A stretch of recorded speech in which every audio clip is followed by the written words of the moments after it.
Hello tout le monde, j'espère que vous allez bien. On se retrouve aujourd'hui pour une nouvelle vidéo dans laquelle je vais vous parler du casque de réalité virtuelle MetaQuest 2 que j'ai eu l'occasion de tester ces derniers mois. La réalité virtuelle, plus connue sous l'acronyme VR pour Virtual Reality en anglais, c'est une technologie qui va permettre l'immersion visuelle et sonore d'une personne dans un univers virtuel en 3 dimensions créé numériquement. La réalité virtuelle permet à un ou plusieurs utilisateurs de vivre une expérience dans un monde artificiel par le biais d'un casque de réalité virtuelle. J'ai trouvé intéressant de remonter aux prémices de cette technologie que l'on doit à Morton Ailing, réalisateur et cinéaste américain, en 1955 tout d'abord, date à laquelle il expose sa vision d'un appareil immersif multisensoriel, puis en 1962 avec son premier prototype, la machine Sensorama, qui est l'ancêtre de nos casques de réalité virtuelle. Une vingtaine d'années plus tard, c'est l'industrie du jeu vidéo qui va tenter de démocratiser cette technologie, avec l'apparition de jouets et de jeux comme le Virtual Boy de Nintendo ou encore le simulateur d'arcade Sega VR1, qui inspireront les derniers modèles de casques que nous connaissons aujourd'hui comme le PlayStation VR, le casque HTC Vive, Steam VR ou encore l'Oculus Rift et l'Oculus Quest, et qui sont pour la plupart des casques de jeu. Malgré tout, la réalité virtuelle a encore aujourd'hui du mal à s'intégrer dans l'usage domestique, même récréatif, mais elle a su déjà trouver sa place dans des domaines comme l'industrie, la formation professionnelle qui permet de simuler des situations pratiques, dans le médical, dans les domaines culturels ou encore éducatifs. Les astronautes s'entraînent même dans des univers en réalité virtuelle avant de partir en mission dans l'espace. Encore une fois, et j'en avais parlé dans ma vidéo sur les NFT concernant la blockchain, les nouvelles technologies ont tendance à d'abord être exploitées par le milieu professionnel avant de toucher le grand public. Je pense qu'il est important avant de commencer cette vidéo de poser quelques bases et de mentionner la différence entre la réalité virtuelle et la réalité augmentée, puisque la réalité virtuelle s'appuie sur un monde 100% virtuel, alors que la technologie de la réalité augmentée consiste à afficher des éléments virtuels dans un environnement réel. C'est une superposition du virtuel et du réel. Aujourd'hui, on peut afficher des éléments en réalité augmentée à partir de nos smartphones ou tablettes, du tableau de bord de notre voiture ou encore grâce à des appareils plus sophistiqués comme les HoloLens ou les Google Glass. Je reviendrai certainement sur la notion de réalité augmentée dans une autre vidéo. Les principales raisons qui, à mon sens, peuvent freiner l'achat d'un casque de réalité virtuelle, c'est déjà le prix, puisque la plupart des casques du marché coûtent entre 500 et 1000 euros, mais également la nécessité d'avoir un ordinateur puissant pour faire tourner les jeux, mais aussi l'espace pour l'installation des capteurs et les mouvements du joueur qui sont requis par les jeux ou les applications. Mais le MetaQuest 2 gomme pas mal de ses freins en proposant un produit en dessous de 400 euros, 349 euros pour être précis, pour le modèle 128 Go, utilisable en standalone, c'est-à-dire qu'il n'y a pas besoin d'ordinateur. Le casque est autonome, sans fil, il possède son propre espace de stockage, son système d'exploitation, ses propres capteurs internes, son store d'applications, également une assez bonne autonomie et peut être même utilisé assis ou dans un périmètre très restreint. Le MetaQuest 2 est autonome, donc vous allez pouvoir utiliser les applications de l'Oculus Quest Store, mais vous pouvez aussi connecter votre casque à un PC grâce à Virtual Desktop, Airlink ou Oculus Link pour profiter du catalogue de jeux Oculus Rift ou encore des jeux Steam VR qui sont compatibles. Le MetaQuest 2 est équipé de lentilles LCD d'une résolution de 1834 par 1920 pixels par œil, ce qui n'est pas si mal pour un casque autonome. En comparaison, l'Oculus Rift S a une résolution de 1560 par 1440 pixels par œil. Et l'écran a un taux de rafraîchissement compris entre 60 et 120 Hz pour le mode expérimental. J'ai été assez agréablement surpris par la qualité de l'image, même si parfois les pixels un petit peu trop visibles selon les jeux tendent à limiter l'immersion, mais je trouve que c'est déjà vraiment pas mal pour un casque autonome et surtout pour cette gamme de prix. Pour interagir avec les environnements en réalité virtuelle, on va avoir les contrôleurs, un pour la main gauche et un pour la main droite, mais le menu de l'Oculus et certaines applications permettent de reconnaître et utiliser les mouvements naturels des mains sans avoir besoin de manette. Pour finir, le casque se recharge grâce à une prise secteur et un câble USB-C.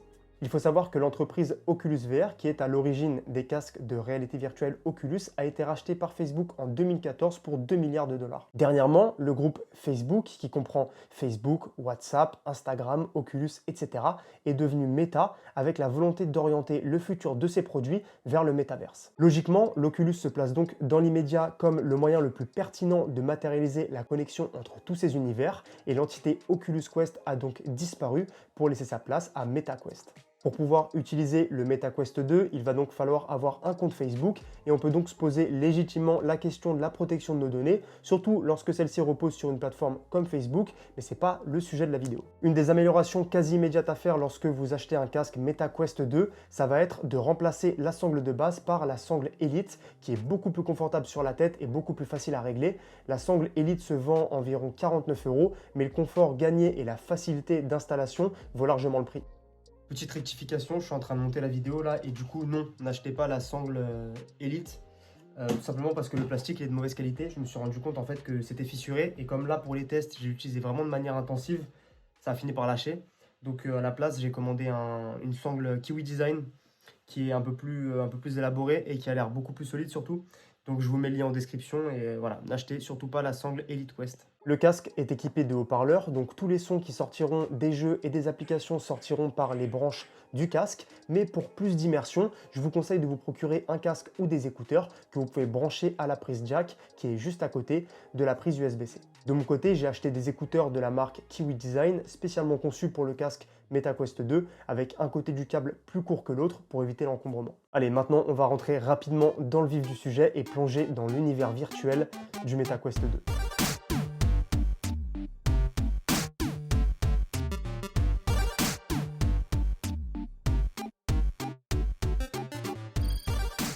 On commence d'abord par configurer une zone limite dans laquelle on souhaite pouvoir bouger. Cette zone s'appelle le Guardian et on va spécifier où se trouve le sol puis délimiter la zone.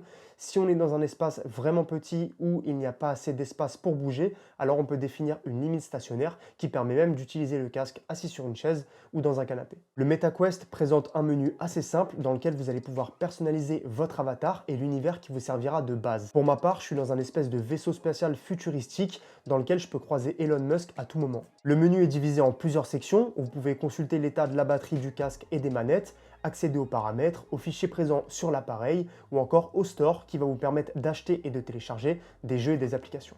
Pour les nouveaux utilisateurs, le casque propose un onboarding sous la forme de plusieurs mini-jeux interactifs qui permettent de se familiariser avec les bases et les mouvements de la réalité virtuelle. On va pouvoir appuyer sur des boutons, se déplacer, saisir ou encore lancer des objets, etc. Vous allez donc pouvoir apprendre à utiliser les contrôleurs, les mouvements propres à la VR, vous déplacer dans l'environnement et commencer à interagir avec l'univers qui vous entoure. Avec le MetaQuest 2 et avec la réalité virtuelle de manière générale, s'ouvre un tout nouveau monde de possibilités très vastes dans lequel il est possible de faire énormément de choses. Quand on parle de casque VR, on pense immédiatement aux jeux vidéo et le catalogue du MetaQuest propose de très bons jeux comme Star Wars Vader Immortal, Resident Evil 4 ou encore Beat Saber qui est un classique du MetaQuest, qui permettent à la fois de se familiariser avec la VR, mais aussi de plonger en immersion dans certains mondes virtuels que l'on connaît déjà à travers des films ou des jeux vidéo console ou PC. L'expérience de jeu sur les shooters type FPS comme Resident Evil 4 est vraiment bonne, surtout lorsqu'on va utiliser des fusils ou des pistolets, avec les rechargements et la visée qui sont très naturels, même s'il faut quelques sessions d'adaptation pour être fluide et précis dans les mouvements.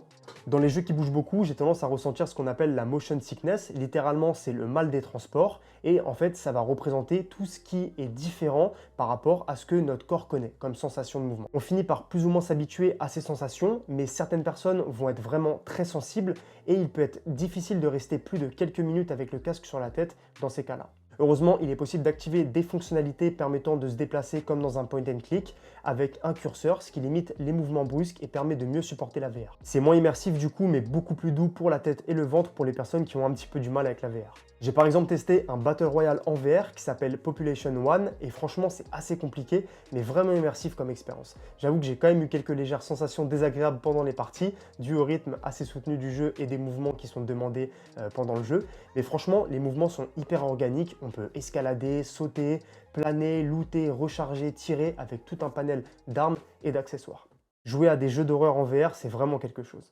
Il existe pas mal de jeux d'horreur sur l'Oculus Quest, mais j'ai testé plusieurs fois Phasmophobia avec Steam VR et franchement c'était affreux. J'avoue que j'ai eu du mal à rester plus de 2 minutes enfermé dans une maison avec des escaliers qui grincent et des portes qui claquent. C'est vraiment l'immersion visuelle et l'ambiance sonore qui font que c'est vraiment flippant. Pour ceux qui aiment se faire peur, vous pouvez y aller tête baissée, vous ne serez pas déçus. Le côté immersif et plus posé de certains jeux solo comme Star Wars Vader Immortal par exemple sont également agréables, puisque le rythme du jeu dépend du joueur et de ses actions, et quand on a un petit peu le mal de la VR, c'est plutôt cool. Les jeux en ligne sont parfois un peu trop dynamiques au début quand on n'a pas encore l'habitude, et comme les contrôles nécessitent un petit temps d'adaptation et de mémorisation avant qu'on puisse être vraiment à l'aise et réactif, on préférera commencer la découverte de la VR avec des jeux un petit peu plus calmes ou des jeux type arcade. L'expérience de jeu est vraiment satisfaisante dans l'ensemble, même si l'immersion est plus ou moins bien réussie selon le style graphique utilisé et les interactions qui vont être possibles dans l'environnement. C'est aussi vraiment cool de pouvoir jouer à distance en réalité virtuelle avec ses amis, à des jeux en ligne, des jeux de sport ou encore des jeux de plateau. Malheureusement, j'ai encore trop peu de personnes dans mon entourage qui ont un casque VR, donc les possibilités d'interaction en ligne avec des amis sont assez limitées. Sur le MetaQuest 2, les jeux de sport sont également un excellent moyen de s'amuser en brûlant un maximum de calories, mais attention quand même à pas se blesser. Je suis sur un groupe Facebook dédié au MetaQuest 2 et je vois pas mal de photos et de posts passer avec des histoires de blessures pendant l'utilisation du casque VR. Donc faites quand même attention lorsque vous utilisez votre casque de réalité virtuelle, vérifiez que l'espace autour de vous est clean. C'est là où le Guardian et la limite stationnaire vont être très utiles, puisque lorsque vous vous approchez de la limite qui a été définie, vous allez pouvoir visualiser grâce aux caméras présentes à l'avant de l'appareil votre environnement réel et donc éviter de vous cogner sur un meuble ou de faire tomber des objets. Je parle en connaissance de cause. Autre fonctionnalité très intéressante sur le MetaQuest 2, c'est la possibilité de mettre en miroir l'affichage du casque sur un navigateur ou sur l'application Oculus, ce qui permet à vos amis ou aux personnes présentes à côté de vous lorsque vous jouez par exemple, de pouvoir voir en live ce que vous voyez dans le casque. Amateurs de jeux vidéo, je vous conseille vraiment de tester l'expérience de jeu sur le MetaQuest 2. Je me rappelle d'il y a quelques années, Google avait sorti une sorte de support en carton qui s'appelait le Google Cardboard, dans lequel on pouvait glisser son téléphone et le transformer en lecteur de contenu en réalité virtuelle. Et ça permettait de tester la réalité virtuelle à moindre coût. L'écran du téléphone se scindait en deux pour afficher les deux lentilles et la proximité entre le téléphone et nos yeux nous permettait cette immersion. Il était possible de lire des vidéos 360, être assis dans un manège ou encore explorer le système solaire, mais il n'était malheureusement pas possible d'interagir avec l'environnement. Mais à l'époque, c'était déjà assez ouf en termes de sensations. Avec le MetaQuest 2, il existe une multitude d'applications et d'expériences à vivre de manière passive. Regardez des vidéos sur YouTube VR, explorer de magnifiques paysages et documentaires avec National Geographic, regarder des films dans une simulation de cinéma ou encore découvrir votre prochaine destination de vacances.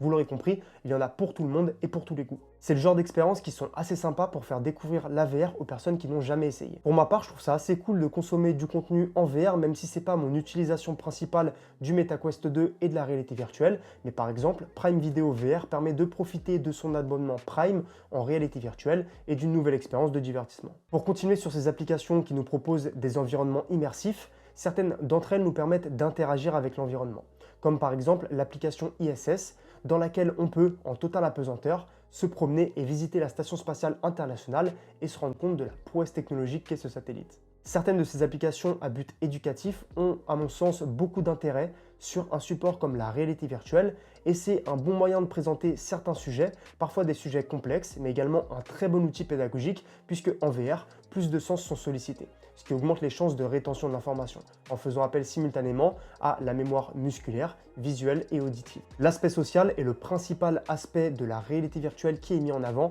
lorsqu'on parle de métaverse. Le MetaQuest 2 semble être le support de prédilection pour se connecter virtuellement avec ses amis, comme on peut le faire aujourd'hui via Skype, Discord ou encore FaceTime. Mais ce qui caractérise le social dans le métaverse, c'est vraiment la personnalisation des avatars. C'est-à-dire que dans le métaverse ou dans les applications sociales en réalité virtuelle, les utilisateurs sont matérialisés dans l'espace sous forme d'avatars qui les représentent.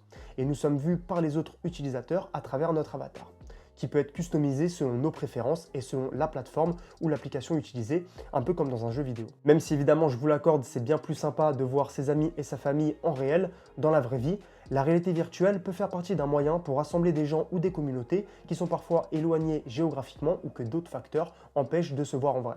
C'est pour ça que mon avis sur la réalité virtuelle et le métaverse est qu'il ne doit pas être question de remplacer le réel, mais de disposer simplement d'un nouveau moyen plus immersif de communiquer, jouer, interagir entre personnes ne pouvant pas être présentes au même endroit en même temps. Ça doit être pour moi une amélioration de notre quotidien à laquelle on choisit de recourir et non une obligation ou le seul et unique moyen de voir des personnes. Ça ne doit pas être une autre réalité, mais la continuité de notre réalité matérielle et physique. Depuis le début de l'année 2020, les conditions sanitaires ont complètement bousculé nos habitudes au niveau professionnel et social, et la réalité virtuelle s'est vue être un terrain adapté pour des applications sociales et productives liées au domaine professionnel, par exemple comme des salles de réunion virtuelles, des tableaux collaboratifs ou encore même des bureaux virtuels sous la forme d'applications comme Workroom par exemple.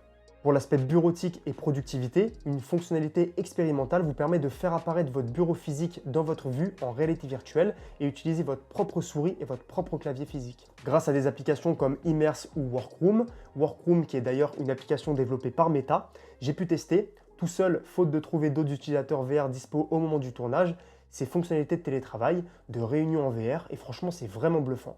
À voir si ça s'intégrera dans les workflows et dans les entreprises, mais franchement, j'ai hâte de plus utiliser la VR pour ce genre d'activité. Sur Workroom, la gestion de l'environnement et le tableau blanc virtuel permettent de sketcher n'importe quoi en live à ses collaborateurs qui sont présents dans la réunion avec une grande précision et un ressenti réaliste grâce au son du crayon et des vibrations. On peut même afficher son bureau grâce aux caméras du MetaQuest 2 et ainsi profiter d'un environnement en réalité mixte avec ses propres périphériques physiques, clavier, souris, pour naviguer tout en restant immergé en VR. En tant que designer d'interface mais aussi créateur de contenu, je suis amené à designer des écrans pour diverses applications, mais je peux aussi par exemple travailler sur des projets nécessitant de la 3D ou des éléments animés, et le MetaQuest 2 me permet de tester des prototypes créés sur l'ordinateur grâce à mon casque VR. Mais on peut également créer du contenu, des objets ou des expériences directement en VR grâce à des applications comme Gravity Sketch ou encore ShapeXR. Le MetaQuest 2 est en effet un très bon terrain de jeu pour les concepteurs et les créatifs, que ce soit pour les applications en réalité virtuelle, en réalité augmentée, pour les concepteurs de jeux vidéo, des artistes ou encore des concepteurs 3D. J'ai l'intuition qu'on est encore un petit peu au balbutiement de cette technologie et qu'on n'a pas encore beaucoup d'exemples concrets de choses qui ont été créées directement en VR, mais ce sont des choses qui vont faire, je pense, partie de notre quotidien dans le futur. Voilà, c'est tout pour ce petit tour rapide des innombrables fonctionnalités du casque MetaQuest 2. Dans le futur, je pense que les technologies comme la réalité virtuelle et la réalité augmentée seront les moyens les plus pertinents pour connecter les mondes physiques et virtuels et vont représenter de gros enjeux et de grosses opportunités au niveau économique, au niveau social, mais également au niveau professionnel. Pour finir, le MetaQuest 2 est aujourd'hui, à mon sens, le meilleur moyen de s'essayer et de se familiariser avec toutes les choses qu'il est possible de faire en réalité virtuelle. C'est un casque de réalité virtuelle très accessible, financièrement, mais aussi d'un point de vue ergonomique, qui représente un excellent choix, à condition d'accepter l'écosystème Meta. Merci beaucoup d'avoir regardé cette vidéo, n'hésitez pas à vous abonner, liker, commenter et partager, mais également me suivre sur Twitter et Instagram où je poste du contenu quasi quotidiennement. On est en 2022, il est temps de reprendre un bon rythme de vidéo, donc je vous dis à la semaine prochaine pour la prochaine vidéo.